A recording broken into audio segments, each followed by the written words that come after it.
বন্ধুরা গত ক্লাস পর্যন্ত আমরা কেএসপি এস এগুলো নিয়ে ডিটেলসে ধারণা নিয়েছি। গত ক্লাসটা যারা করনি অবশ্যই গত ক্লাসটা করেই আজকের ক্লাস করবে, কারণ গত ক্লাসের কনসেপ্টগুলো নিয়েই কিন্তু আজকের ক্লাসে আমরা আরেকটু ডিটেলস ম্যাথ করব। তো যাই হোক, গত ক্লাসটা করে আসলে তোমরা জানো কেএসপি বা এগুলো দিয়ে কী বোঝায়। তো আমার এখানে একটা প্রশ্ন দেওয়া আছে, 25 ডিগ্রি সেলসিয়াস তাপমাত্রায় এজিসিএল এর 100 মিলিলিটার 10⁻⁻5 মোলারিটির দ্রবণের সাথে 0.03 মোলারিটির ক্যালসিয়াম ব্রোমাইডের 100 মিলিলিটার দ্রবণ যোগ করা হলো।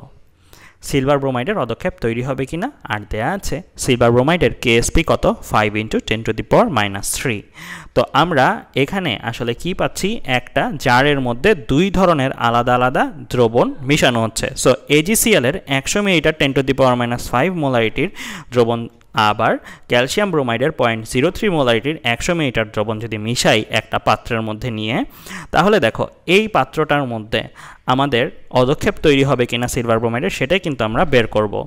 তো এখানে আমাদের প্রথম কাজ যেটা হবে সেটা হচ্ছে সিলভার ক্লোরাইডের মোল পরিমাণটা বের করে ফেলা। তো সিলভার ক্লোরাইডের মোল পরিমাণ আমরা কিভাবে বের করতে পারি, আমরা এখানে কি জানি, আয়তন জানি আর ঘনমাত্রা জানি। সো আমরা যদি আয়তনের সাথে ঘনমাত্রাটা গুণ করি তাহলে আমরা কি পাবো, সিলভার ক্লোরাইডের মোল পরিমাণটা পেয়ে যাব। সিলভার ক্লোরাইডের মোল পরিমাণ হচ্ছে V × S। অবশ্যই এখানে একটু খেয়াল রাখবে যে V এর ভ্যালুটা আমরা কিসে বসাবো। সো এখানে V যেটা বসাচ্ছি, এই ভিটা কিন্তু আমরা লিটারে নিয়ে বসাতে হয়, রাইট? তো আমার এখানে কি দেওয়া ছিল, এটা 100 মিলিলিটার দেওয়া ছিল। আমরা লিটারে কীভাবে নেয়, মিলিলিটারকে 100কে 1000 দিয়ে ভাগ দিতে হবে, অর্থাৎ আমরা মিলিলিটারের ভ্যালুটাকে যদি 1000 দিয়ে ভাগ দিই তাহলে আমরা এইখানকার ভিটা পাবো। আমি কিন্তু এই জিনিসটা বসিয়েছি। আবার এস এর জায়গায় মোলারিটির ভ্যালুটা বসাতে হয়। এখানে এস এর জায়গায় ভ্যালুটা দেওয়াই আছে আমার 10⁻⁵ মোলারিটিতে, সো আমি মোলারিটিতেই বসালাম।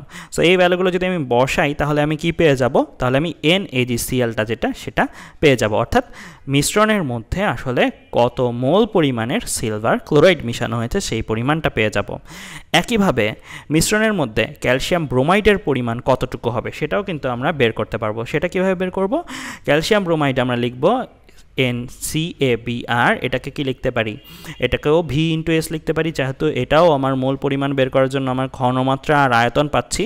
সো ঘনমাত্রাটাকে এখানে কত বসাবো, ঘনমাত্রাটাকে এখানে 0.03 বসাবো, আর আয়তন কিন্তু এটার জন্যও 100 আলাদা করে, তার মানে এখানেও কিন্তু 100/1000 বসাবো। দ্যাট মিনস এখানেও কিন্তু খেয়াল রাখতে হবে আমরা আগেরটার মতোই 100/1000 বসাবো V এর জায়গায়, আর S এর জায়গায় 0.03 বসাবো। তাহলে আমি এই ভ্যালুটা পেয়ে যাব। এটা কি ইন্ডিকেট করবে, এটা ইন্ডিকেট করবে মিশ্রণের মধ্যে ক্যালসিয়াম ব্রোমাইডের মোল পরিমাণ কত। এবার আমি চলে আসি এরপরে মোট আয়তন। আমরা মিশ্রণে সিলভার ক্লোরাইডের পরিমাণ কত, মিশ্রণে ক্যালসিয়াম ব্রোমাইডের পরিমাণ কত, সেগুলো আলাদা আলাদা করে বের করেছি। আর বের করলাম এখন মিশ্রণের মোট আয়তন কত। এটার 100 মিলিলিটার, এটার 100 মিলিলিটার, দ্যাট মিনস মিশ্রণের মোট আয়তন হবে 200 মিলিলিটার। সো এটা হবে আমার স্টেপ 1 এর কাজ। সো আমার খেয়াল রাখতে হবে এই জিনিসটা যেটা করলাম এটা কিন্তু আমার স্টেপ 1-এ করতে হবে। যে কোনো এরকম ধরনের ম্যাথ আসুক না কেন, আমাদের স্টেপ 1-এ প্রথমেই এই 3টা জিনিস করে ফেলতে হবে, যাদের মিশানো হয়েছে তাদের মোল পরিমাণ আর এই মিশ্রণের মোট আয়তন কত সেটা বের করে ফেলা। সো এই টাইপের ম্যাথগুলো কিন্তু কমন পড়বে, আমি বলে দিচ্ছি, এগুলো আসবে।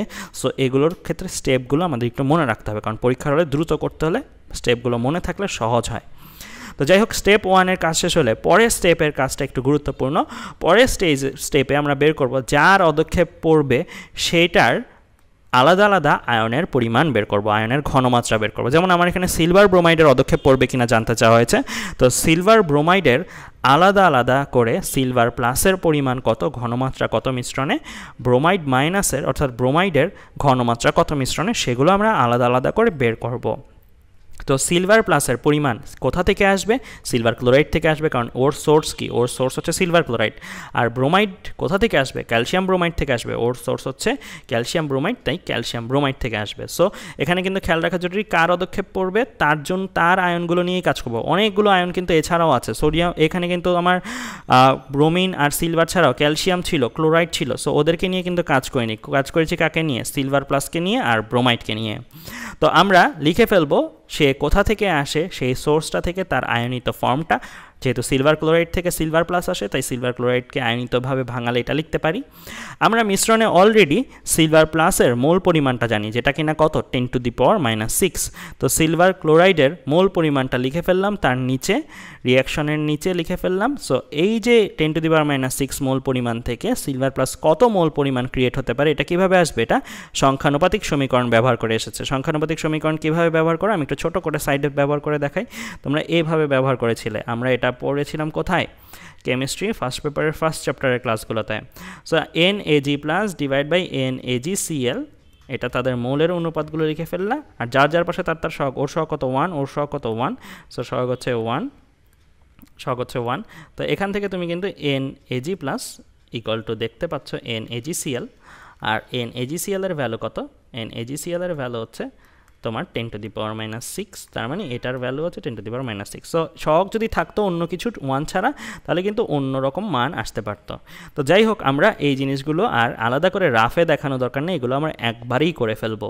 সো আমরা NAG প্লাস জেনে গেলাম 10⁻⁻6 মোল, অর্থাৎ মিশ্রণে সিলভার প্লাসের কত মোল পরিমাণ আছে, এই মিশ্রণটার মধ্যে সিলভার প্লাসের 10⁻⁻6 মোল পরিমাণ আছে। আমার লাগবে কি, আমার লাগবে ঘনমাত্রা পরিমাণ। কেন? কারণ দেখো আমরা কিন্তু পড়ে এসেছিলাম অদক্ষেপ তৈরি হবে কি না, দ্রবণের অবস্থা কি হবে, সেগুলো জানার জন্য আসলে কাকে লাগে, KIP-কে লাগে। আমার KSP দেওয়া আছে, KIP আর KSP-র সাথে তুলনা করেই কিন্তু আসলে এই ডিসিশনগুলো নেওয়া যায়। আর KIP এর জন্য আমরা কি দরকার, ঘনমাত্রা দরকার না, আয়ন দ্বয়ের ঘনমাত্রা দরকার। সো এর জন্যই আমাদের মোলে রাখলে হবে না, ঘনমাত্রায় নিয়ে যেতে হবে। আর মোল থেকে ঘনমাত্রায় নেওয়া এটা তো খুবই ইজি, আমরা জানি ঘনমাত্রা ইকুয়াল টু মোল বাই আয়তন। সো তাই লিখলাম সিলভার প্লাসের ঘনমাত্রা ইকুয়াল টু সিলভার প্লাসের মোল বাই আয়তন। এখন এখানে একটা টুইস্ট আছে, এই যে এই আয়তনটা কিন্তু আমার হবে পুরো মিশ্রণের আয়তন, কারণ আমরা কি বের করছি, মিশ্রণের সিলভার প্লাসের ঘনমাত্রা না। সো পুরো মিশ্রণের আয়তন কত ছিল, 200 মিলিলিটার। এটাকে আবার লিটার নিয়ে নেওয়া হয়েছে, কারণ আমরা যে এই সূত্রটা ব্যবহার করি, এই সূত্রে কিন্তু বলা ছিল যখন শিখিয়েছিলাম প্রথম চ্যাপ্টারে, এই সূত্রটা কিন্তু লিটারে বসাতে হয় ভি এর ভ্যালুটা। সো আমরা 200 মিলিলিটারকে 1000 দিয়ে ভাগ দিয়ে লিটারে নিয়ে নিয়েছি, আর এন যেটা এটা মোলে ছিল 10⁻⁻6, সো 10⁻⁻6 মোলে রেখেছি। অর্থাৎ আমরা এই যে ভ্যালুটা পাবো, এই ভ্যালুটা আসলে কার ভ্যালু, এটা আসলে মিশ্রণের মধ্যে, মানে এই জায়গাটার মধ্যে সিলভার প্লাস কত ঘনমাত্রা বিশিষ্ট রয়েছে, এত ঘনমাত্রা বিশিষ্ট রয়েছে। একই কাজ আমরা ব্রোমাইডের জন্য করব। সো ব্রোমাইড কার থেকে আসে, ক্যালসিয়াম ব্রোমাইড থেকে আসে, ক্যালসিয়াম 2+, 2Br- ভাঙিয়ে লিখলাম। ভাঙিয়ে লিখে আমি ক্যালসিয়াম ব্রোমাইডের মোল পরিমাণ তো জানি, ক্যালসিয়াম ব্রোমাইডের মোল পরিমাণ আমার কত, 3 × 10⁻³ সো এটা 3 × 10⁻³ হলে এটা কত হবে, 2 × 3 × 10⁻³, কারণ এখানে একটা সহগ আছে 2, এটার প্রতি মোল ভাঙলে এটার 2টা করে তৈরি হয়। তো আমরা একটু আগে যে সংখ্যানুপাতিক সমীকরণ দেখেছিলাম এখানে, সেভাবেই কিন্তু এটা করেছি। এটা সরাসরিও করা যায়, তোমরা যদি প্র্যাকটিস করে অভ্যস্ত হয়ে যাও, তাহলে কিন্তু তোমরা আলাদা করে রাফ না করেই তুমি এটা করে ফেলতে পারবে। সো 2 × 3 × 10⁻³ তাহলে এটা আমার কি চলে আসলো, ক্যালসিয়াম ব্রোমাইড থেকে কতটুকু ব্রোমাইড তৈরি হয়, অর্থাৎ মিশ্রণের মধ্যে ব্রোমাইডের মোল পরিমাণ আমরা জেনে গিয়েছি। আমাদের জানা দরকার মিশ্রণের মধ্যে ব্রোমাইডের ঘনমাত্রা কত আছে। সো ঘনমাত্রা বের করতে চাই মোল থেকে, তাহলে কি করণীয়, মোল বাই আয়তন করতে হবে। সো ব্রোমাইডের মোল পরিমাণ আমরা বের করেছি সেটা বসাবো, আর আয়তন কি বসাবো, আয়তন বসাবো মিশ্রণের মোট আয়তন। মিশ্রণের মোট আয়তন কত আমার, মিশ্রণের মোট আয়তন কিন্তু আমার 200 মিলিলিটার, রাইট, যেহেতু 200 মিলিলিটার আর মিলিলিটারকে লিটারে নিতে হয়। সো 200/1000 করলাম। তো এখানে যদি আমি হিসাব করলে আমার ব্রোমাইডের ঘনমাত্রাটা চলে আসলো 0.03 মোলারিটি, অর্থাৎ ব্রোমাইডের ঘনমাত্রা আমরা পেয়ে গিয়েছি। তার মানে দেখো, মিশ্রণে সিলভার প্লাসের ঘনমাত্রা পেয়ে গিয়েছি, মিশ্রণে ব্রোমাইডের ঘনমাত্রা পেয়ে গিয়েছি। এই ঘনমাত্রাগুলো কাজে লাগিয়ে কিন্তু আমরা এখন KIP-র দিকে যাব, KIP বের করব, তারপরে KSP-র সাথে তুলনা করা হবে। তো সিলভার ব্রোমাইড যখন মিলিত হবে, তখন মিলিত হওয়ার ফর্মটা আমার লিখতে হবে, সিলভার ব্রোমাইডকে ভাঙানো ফর্মটা, বা সিলভার ব্রোমাইড মিলিত হয়ে সিলভার ব্রোমাইড গঠনের ফর্মটা। সো সিলভার ব্রোমাইড ভাঙিয়ে লিখলে Ag+, ব্রোমাইড মাইনাস মানে ব্রোমিন মাইনাস মানে ব্রোমাইড, এটাকে বলি। তো আমরা এখানে Ag+-এর পরিমাণ কিন্তু জানি, আবার ব্রোমাইড মাইনাসের পরিমাণ কিন্তু জানি, অর্থাৎ মিশ্রণে তাদের পরিমাণটাই আর কি সরাসরি লিখে ফেললাম এখানে কিন্তু খেয়াল রাখা জরুরি, এখানে যদি সহগ থাকতো তাহলে কিন্তু এটা 2 গুণ যেত না, কারণ এটা কিন্তু ওর থেকে ভেঙে আসেনি, বরং ওরাই কিন্তু অন্যান্য জন থেকে তৈরি হয়ে এসেছে। তার মানে এখানে কিন্তু সহগ থাকলেও এখানে কিন্তু ভুলে 2 গুণ করে দিব না। আমি পরীক্ষা যদি নেই, আমার স্টুডেন্টদের বেশিরভাগ খাতায় এরকম ভুল দেখি, তাই তোমাদের সতর্ক করলাম যে এই পরিমাণটাই কিন্তু সরাসরি এখানে বসবে। এখানে কিন্তু সহগের সাথে এই পরিমাণের কোনো কানেকশন নাই, কারণ এটা কিন্তু ওর থেকে ভেঙে সংখ্যানুপাতিক করে আসে নাই। এর জন্যই আমি দেখেছি এগুলো সংখ্যানুপাতিক করে এসছে, এগুলো সংখ্যানুপাতিক করে এসছে, কিন্তু এখানেও সংখ্যানুপাতিক করে কিছু আসেনি, বরং এই পরিমাণটাই সরাসরি এখানে, এই পরিমাণটাই সরাসরি এখানে, বরং ওরা মিলে এটা তৈরি করবে। যাই হোক, তো আমরা তাদের পরিমাণ মিশ্রণে আলাদা আলাদা করে জানি। তো কেআইপি আমি লিখে ফেলতে পারবো এটার জন্য। সহগের সাথে রিলেশন হচ্ছে এখানকার পাওয়ারটার। সো পাওয়ারটা আমি এখানে সহগ যেহেতু 1 পাচ্ছি, তো পাওয়ার লিখে ফেললাম 1, সহগ যেহেতু 1 পাচ্ছি, পাওয়ার লিখে ফেললাম 1। সো এখানে কিন্তু আমি সিলভার প্লাসের ঘনমাত্রা যেটা সেটা জানি, সেটা লিখে ফেললাম, এই যে এটাই মানে এই ভ্যালুটাই লিখে ফেললাম, আবার এখানকার এই ভ্যালুটাই লিখে ফেললাম। সো ঘনমাত্রাগুলো লিখে ফেলা হলো। সো আমার পাওয়ার 1 আছে, আমি যদি এখানে ক্যালকুলেটর হিসাব করি আমি কেআইপি পেয়ে গেলাম। কেআইপি আমার কত আসে 1.5 × 10⁻⁷। দ্যাট মিনস আমি পেয়ে গেলাম এই মিশ্রণটার মধ্যে সিলভার ব্রোমাইডের কেআইপি কত, অর্থাৎ আয়নদ্বয়ের গুণফল কত। এবার আমি বের করব কি, এবার আমি বের করব না, এবার আমি কম্পেয়ার করব কেএসপির সাথে। কেএসপি অলরেডি দেওয়া আছে, তাহলে দেখো তো কেএসপি আর কেআইপির মধ্যে কে বড় কে ছোট।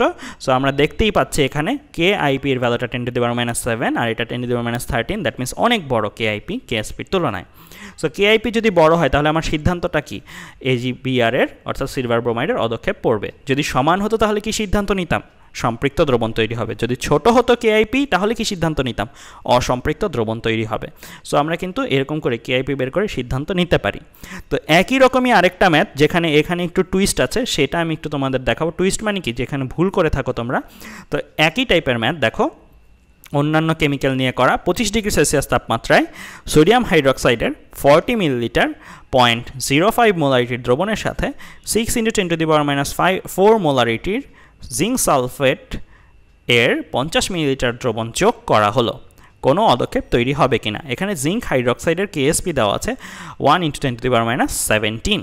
তো আমরা এই ম্যাথটা যদি করতে চাই একদম হুবহু আগের মতোই।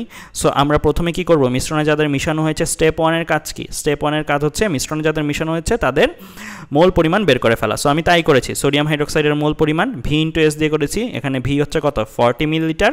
কীভাবে হিসাব বসিয়েছি, এখানে 40/1000 বসিয়েছি আর এস এর জায়গায় 0.05 বসিয়েছি, তাহলে আমার এই ভ্যালুটা চলে আসবে। আবার মিশ্রণে আছে জিঙ্ক সালফেট।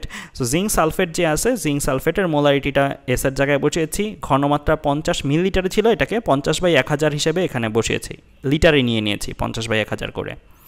তো আমি মিশ্রণের মোট আয়তন এখানে কত পাচ্ছি, 40 মিলিলিটার এসেছে ওর থেকে আর 50 মিলিলিটার এসেছে ওর থেকে। দ্যাট মিনস মোট হচ্ছে আমার 90 মিলিলিটার।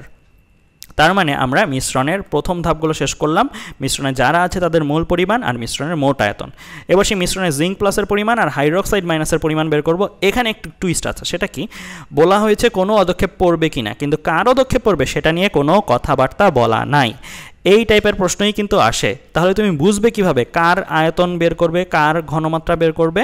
তোমার বুঝতে হবে কেএসপি দেখে। কার কেএসপি দেওয়া আছে, জিঙ্ক হাইড্রক্সাইডের কেএসপি দেওয়া আছে, এটা হচ্ছে একটা ক্লু যে যার কেএসপি দেওয়া আছে তার অদক্ষেপ পড়বে কিনা সেটাই টেস্ট করা যায়। যাদের কেএসপি দেওয়া নাই তাদের অদক্ষেপ পড়বে কিনা সেটা কিন্তু চাইলেও আমরা টেস্ট করতে পারবো না। অর্থাৎ এখানে কিন্তু শুধুমাত্র জিঙ্ক হাইড্রক্সাইড ছাড়াও এখানে কিন্তু সোডিয়াম সালফেট গঠন হওয়ার একটা সুযোগ আছে, তাই না? কিন্তু সোডিয়াম সালফেটের অদক্ষেপ পড়বে কিনা সেটা কিন্তু আমরা টেস্ট করতে পারবো না। কেন? কারণ সোডিয়াম সালফেটের কি দেওয়া নাই, কেএসপি দেওয়া নাই। সো যার কেএসপি দেওয়া আছে তার জন্যই অদক্ষেপ টেস্ট করব। তো জিঙ্কের জন্য আমরা আলাদা পরিমাণ বের করব, হাইড্রক্সাইডের জন্য আলাদা পরিমাণ বের করব, কারণ যার কেএসপি দেওয়া আছে তার কেআইপি বের করা গেলেই কম্পেয়ার করে একটা ডিসিশনে আসা যায়। তো এবার আমরা আসি জিঙ্ক 2+ এর পরিমাণ বের করব মিশ্রণে, হাইড্রক্সাইড মাইনাসের পরিমাণ বের করব। জিঙ্ক 2+ কাঠ থেকে আসবে, জিঙ্ক সালফেট থেকে। হাইড্রক্সাইড মাইনাস কাঠ থেকে আসবে মিশ্রণে, সোডিয়াম হাইড্রক্সাইড থেকে। তো আমরা এখান থেকে জিঙ্ক সালফেটকে ভেঙে জিঙ্ক 2+ সালফেট মাইনাস লিখে ফেলতে পারি, কারণ যেহেতু জিঙ্ক 2+ আসবে জিঙ্ক সালফেট থেকে। সো জিঙ্ক সালফেটের অ্যামাউন্ট আমরা জানি, মোলে জানি 3 × 10⁻⁵ মোল। সো এটাকে আমরা জিঙ্ক 2+, অর্থাৎ এটা যদি বের করতে চাই তো সংখ্যানুপাতিক সমীকরণ করব। সংখ্যানুপাতিক সমীকরণ করে তোমরা ইজিলি এটা লিখে ফেলতে পারো। সো আমরা সংখ্যানুপাতিক সমীকরণ আগের ম্যাথটাতেও করে দেখিয়েছি। তো এন জিঙ্ক প্লাস আমরা পেয়ে গেলাম, অর্থাৎ জিঙ্ক সালফেট থেকে যতটুকু জিঙ্ক তৈরি হলো এটা আমার মিশ্রণে জিঙ্কের পরিমাণ, মোল পরিমাণ, সেটা আমরা পেয়ে গেলাম। আমার দরকার মিশ্রণে জিঙ্কের ঘনমাত্রা পরিমাণ। সো ঘনমাত্রা কীভাবে পেতে হয়, আয়তন দিয়ে ভাগ করে। অবশ্যই মিশ্রণের আয়তন দিয়ে ভাগ করতে হবে, জিঙ্ক সালফেটের আয়তন দিয়ে ভাগ করলে হবে না। সো আমি জিঙ্ক 2+ এর ঘনমাত্রা = জিঙ্কের মোল পরিমাণ যেটা আমরা বের করেছি, ডিভাইড বাই আমার আয়তনটা অবশ্যই লিটারে নিতে হবে, আর এটা কোন আয়তন নিতে হবে, মোট আয়তন নিতে হবে, এটা খেয়াল রাখতে হবে। সো 90 মিলিলিটারকে 1000 দিয়ে ভাগ দেওয়ার কারণ হচ্ছে এটা লিটারে নেওয়া হয়েছে, সো এটা লিটারে আয়তনটা চলে এসেছে। তো আমি এই যে পরিমাণটা পেলাম 3.33 × 10⁻⁴ মোলারিটি, এটা আসলে কি বোঝাচ্ছে, এটা বোঝাচ্ছে জিঙ্ক 2+ ঘনমাত্রা কত, মিশ্রণে জিঙ্ক 2+ কত ঘনমাত্রা বিশিষ্ট রয়েছে। এবার আসবো মিশ্রণে হাইড্রোক্সাইডের ঘনমাত্রা বের করা নিয়ে। সো হাইড্রোক্সাইড আসবে কোথা থেকে, সোডিয়াম হাইড্রোক্সাইড থেকে লিখে ফেললাম, sodium hydroxide arrow sodium plus আর হাইড্রোক্সাইড মাইনাস। সো সোডিয়াম হাইড্রোক্সাইডের মোল পরিমাণটা আমরা বের করে রেখেছিলাম 2 × 10⁻³ 2 × 10⁻³, এটা থেকে সংখ্যানুপাতিক করলে এগুলোর পরিমাণ পেয়ে যাব, তো এখানে আমার একই পরিমাণই আসে 2 × 10⁻³ 2 × 10⁻³। তো n হাইড্রোক্সাইড অর্থাৎ মিশ্রণে হাইড্রোক্সাইডের মোল পরিমাণ এটা পেয়ে গেলাম 2 × 10⁻³ মোল। আমার দরকার ঘনমাত্রা পরিমাণ, সো ঘনমাত্রা কীভাবে পাবো, হাইড্রোক্সাইডের ঘনমাত্রা n/v। সো n এর পরিচয় দিলাম, nটা বসালাম, v আমার মোট আয়তনটাকে কিসে নিয়ে নিতে হবে, আমার লিটারে নিয়ে নিতে হবে। সো মোটকে আমি লিটারে নিয়ে নিলাম, সো 90 ভাগ 1000। সো তার মানে আমরা এই যে পরিমাণটা পাবো এটা মোলারিটিতে আসবে, মোল পার লিটারে আসবে। এটা বোঝাচ্ছে হাইড্রোক্সাইডের মিশ্রণে, অর্থাৎ এখানে ঘনমাত্রা হচ্ছে 0.022 মোলারিটির। তো আমরা এখন পদক্ষেপ টেস্ট করব কার জন্য, জিঙ্ক 2+ আর হাইড্রোক্সাইডের জন্য। সো তাদের দ্বারা যে লবণটা গঠিত হয় সেটার আয়নিত ফর্মটা লিখতে হবে, অর্থাৎ জিঙ্ক হাইড্রোক্সাইডের আয়নিত ফর্মটা লিখতে হবে, জিঙ্ক 2+ প্লাস 2OH-। সো এটা আমরা লেখা জানি। তো এইখানে খেয়াল রাখতে হবে এই যে ব্যাপারটা, এখানে অনেকে ভুল করে ফেলে, এখানে জিঙ্ক 2+ এর ঘনমাত্রা কত, এটা কিন্তু সরাসরি আসবে, হাইড্রোক্সাইডের ঘনমাত্রা কত, এটা কিন্তু সরাসরি আসবে। এখানে কিন্তু উপরে 2 দেখে অনেকেই ভুল করে এখানে 2 দিয়ে গুণ দিয়ে লিখে ফেলে 0.044, কিন্তু আসলে এটা হতো, কখন হতো, যদি এইটাকে ভেঙে এটা তৈরি হতো, এটাকে ভেঙে তো এটা তৈরি হয়নি, বরং এটা তৈরি হয়েছে আরেকটা সোর্স থেকে। সো এটার ঘনমাত্রা যা আছে তাই কিন্তু বসবে, এটা একটু ভুল করা যাবে না, কেমন। সো এখানে ঘনমাত্রা আমি যা পাবো অন্য সোর্স থেকে সেটাই বসবে। সংখ্যানুপাতিক করে যদি হতো তাহলে 2 গুণ হবে, সংখ্যানুপাতিক করে যেহেতু হয়নি তাই 2 গুণ হবে না। তো যাই হোক, আমরা পেয়ে গেলাম মিশ্রণে জিঙ্ক 2+ এর পরিমাণ কত, হাইড্রোক্সাইডের পরিমাণ কত। তো কেআইপি রাশিমালাটা লিখে ফেলবো। এটা লেখার উদ্দেশ্য হচ্ছে এই সহগটা বের করা, এই যে সহগটা যে পাওয়ার হয়ে যায় এটার জন্যই আমি এটা লিখেছি, না হলে এটার কোনো কাজ ছিল না। সো আমরা এই কেআইপি রাশিমালাটা লেখার জন্য এটা লিখেছি। সো আমরা লিখলাম কেআইপি হচ্ছে zinc 2+ two the power 1 hydroxide minus square. So zinc 2+ এর ঘনমাত্রা আমরা জানি, বসিয়ে দিলাম, হাইড্রোক্সাইডের ঘনমাত্রা আমরা জানি, বসিয়ে দিলাম, আর সহগগুলো যেগুলো আছে সহগগুলোকে পাওয়ার হিসেবে দিয়ে দিলাম। আর ঘনমাত্রাগুলো কিন্তু সরাসরি এই মানটাই বসেছে, এই মানটাই বসেছে, কোনো কিছু গুণ টুন যায়নি, সহগ কোনো আসেনি, জাস্ট পাওয়ার এসেছে। তো আমরা এখান থেকে কেআইপি পেয়ে গেলাম গুণ করে 1.61 × 10⁻⁷। তো আমাদের কেআইপি চলে আসলো মিশ্রণে জিঙ্ক হাইড্রোক্সাইডের আয়নিক গুণফল। তো আমরা এখন কেএসপির সাথে তুলনা করব। দেখো এটা 10⁻17 যেটা অনেক ছোট, আর 10⁻7 এটার চেয়ে অনেক বড় কেএসপির চেয়ে। সো এইখানেও আমরা দেখতে পাচ্ছি জিঙ্ক হাইড্রোক্সাইডের কেআইপির মান কেএসপির তুলনায় বড়। তার মানে কি, তার মানে হচ্ছে আমার জিঙ্ক হাইড্রোক্সাইডের অদক্ষেপ পড়বে। সো সমান হলে বলতাম সম্পৃক্ত দ্রবণ তৈরি হবে, আর কেআইপি ছোট হলে বলতাম অসম্পৃক্ত দ্রবণ তৈরি হবে। তো নিশ্চয়ই ম্যাথগুলো বোঝা গেল, এগুলো আমি 2 বার করে করালাম, একই টাইপের, কিন্তু একটু তফাৎ ছিল এখানে। তো কারণ হচ্ছে এগুলো আসবেই, এই 2টা ম্যাথ যদি ভালো করে বুঝে থাকো তাহলে তুমি যে কোনো এই টাইপের ম্যাথ পারবে। তো এবার আমরা আসবো একটা কেস নিয়ে, সেটা হচ্ছে সমায়ন প্রভাব। সমায়ন প্রভাবটা কি একটু দেখো। এখানে দেখো পানি আছে, পানির মধ্যে আমরা সিলভার ক্লোরাইড ঢালছি, একটা সম্পৃক্ত দ্রবণ তৈরি করব। তাই এখানে আছে সোডিয়াম ক্লোরাইড, অলরেডি সোডিয়াম ক্লোরাইডের দ্রবণ, এটার মধ্যে আমরা সিলভার ক্লোরাইড ঢালছি, এটার মতোই এখানেও সম্পৃক্ত দ্রবণ তৈরি করতে চাই। তো আমরা দ্রাব্যতার ডেফিনেশনটা তো পড়ে এসেছি, তাই না। সিলভার ক্লোরাইডের পানির দ্রাব্যতা যদি এস হয় তাহলে কি বোঝাবে, এটা বোঝাবে যে পানির 1 লিটার এ সিলভার ক্লোরাইডের এস মোল পরিমাণ দ্রব্য নিলে সম্পৃক্ত দ্রবণ তৈরি হয়। কোন ডেফিনেশন অনুসারে বললাম, দ্রাব্যতার 3rd ডেফিনেশন অনুসারে। সো 1 লিটার দ্রবণ সম্পৃক্ত দ্রবণ বানাতে চাই পানির সাথে, তাহলে সিলভার ক্লোরাইড কত মোল পার লিটার ঢালতে হবে, এস মোল পার লিটার, অর্থাৎ 1 লিটারে এস মোল পরিমাণ ঢালতে হবে। এটা হচ্ছে এই দ্রবণের বেলায়। এইখানে দেখো, এইখানে সোডিয়াম ক্লোরাইডে সিলভার ক্লোরাইডের দ্রাব্যতাটাকে কি দিয়ে প্রকাশ করছি, এস প্রাইম, অর্থাৎ সোডিয়াম ক্লোরাইডের 1 লিটারে সিলভার ক্লোরাইডের এস প্রাইম মোল পরিমাণ যদি আমি মিশাই তাহলে সম্পৃক্ত দ্রবণ তৈরি হবে। এখানে কিন্তু ছিল সোডিয়াম ক্লোরাইড, আমি ঢালবো কি S prime mole per litre পরিমাণের সিলভার ক্লোরাইড, তাহলে এখানে সম্পৃক্ত দ্রবণ তৈরি হবে। আমার 2 জায়গাতেই টার্গেট কি করা, সম্পৃক্ত দ্রবণ তৈরি করা। এখানে আমি ঢালছি S mole per litre silver chloride, আর এখানে আমি ঢালছি S prime mole per litre silver chloride. কেন বলো তো এই তফাৎটা, আর এখানে এস এস প্রাইমের চেয়ে কেন বড়?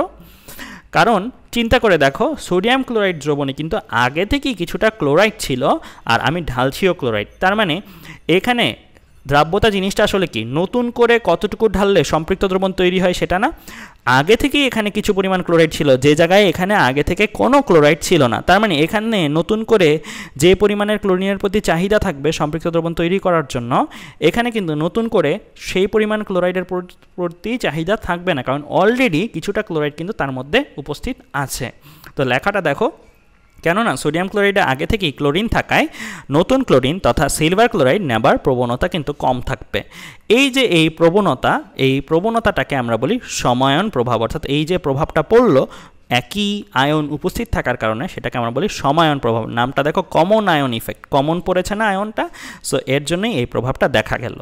তো আমরা এই যে দুইটা দ্রবণই সম্পৃক্ত দ্রবণ বানাতে চেয়েছিলাম, এক জায়গায় সমায়ন প্রভাব ঘটেছে, আরেক জায়গায় সমায়ন প্রভাব ঘটেনি, তাই দুই জায়গায় ভিন্ন ভিন্ন পরিমাণের নতুন সিলভার ক্লোরাইডের চাহিদা তৈরি হয়েছে সম্পৃক্ত দ্রবণ তৈরির জন্য, রাইট?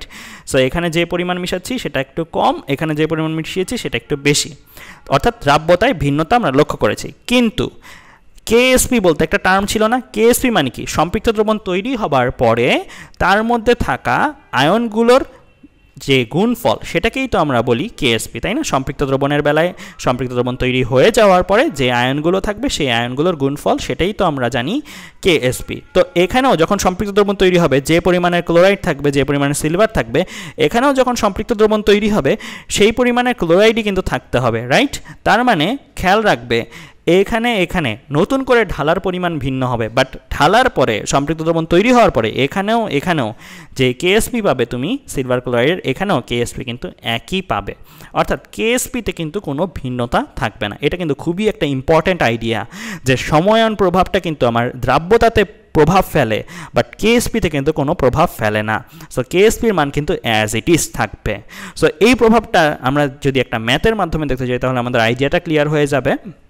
দেখো প্রশ্নটা কি বলে দেওয়া আছে, পানিতে সিলভার ক্লোরাইডের দ্রাব্যতা 1.3 × 10⁻⁵ মোল পার লিটার হলে 0.5 মোলারিটির সোডিয়াম ক্লোরাইড দ্রবণে সিলভার ক্লোরাইডের দ্রাব্যতা কত? অর্থাৎ পানিতে সিলভার ক্লোরাইডের দ্রাব্যতা দেওয়া আছে, 0.5 মোলারিটির সোডিয়াম ক্লোরাইড একটা দ্রবণ, আগের ফিগারটার মতোই কতটুকু সিলভার ক্লোরাইডের দ্রাব্যতা হবে, অর্থাৎ এটার দ্রাব্যতা আমার সোডিয়াম ক্লোরাইড দ্রবণে কত সেটা জানতে চাওয়া হয়েছে, পানিতে দ্রাব্যতা দেওয়া আছে।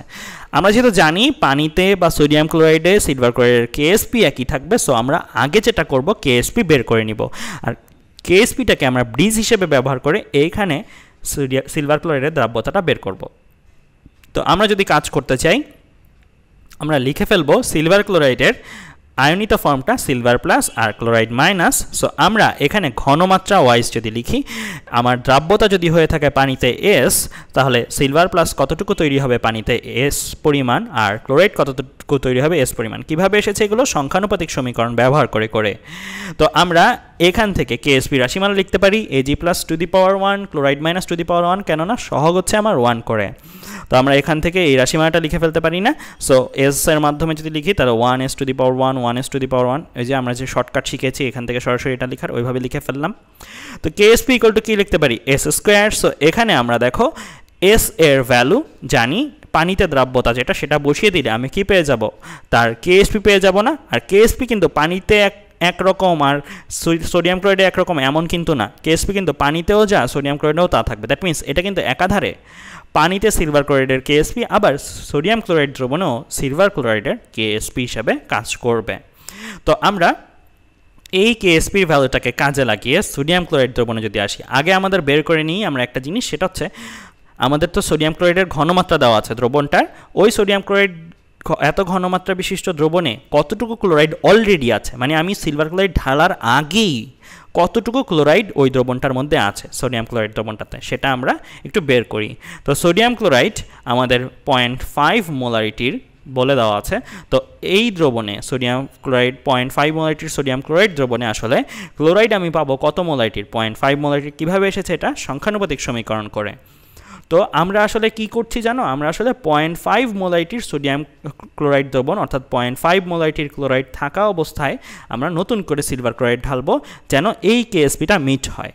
সো আমরা 0.5 মোলারিটি সোডিয়াম ক্লোরাইড দ্রবণে সিলভার ক্লোরাইডের দ্রাব্যতা ধরে নিলাম এস প্রাইম পরিমাণ, অর্থাৎ এটা হচ্ছে এই দ্রবণটার মধ্যে সিলভার ক্লোরাইড কত মোল পার লিটার ঢালবো সেই পরিমাণটা হচ্ছে এস প্রাইম। সো এস প্রাইমটাই আমার এই ম্যাথের উত্তর হবে, এটা বের করব।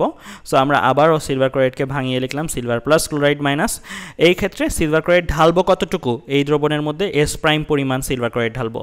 এস প্রাইম পরিমাণ সিলভার ক্লোরাইড ঢাললে এস প্রাইম পরিমাণ সিলভার তৈরি হবে আর এস প্রাইম পরিমাণ ক্লোরাইড তৈরি হবে।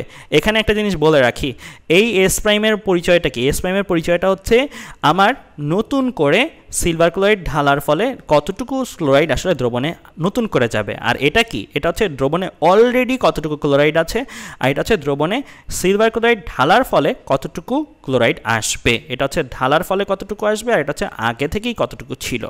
সো আমরা যদি এই ক্ষেত্রে কেএসপি রাশিমালা লিখি, একই রকম রাশিমালা Ag plus two the power 1 chloride two the power 1। So এখানে Ag প্লাসের ঘনমাত্রা দ্রবণে কতটুকু তৈরি হবে, Ag প্লাস তো আগে থেকে ছিল না, Ag প্লাস এসেছে নতুন করে এস প্রাইম পরিমাণ লিখে ফেললাম।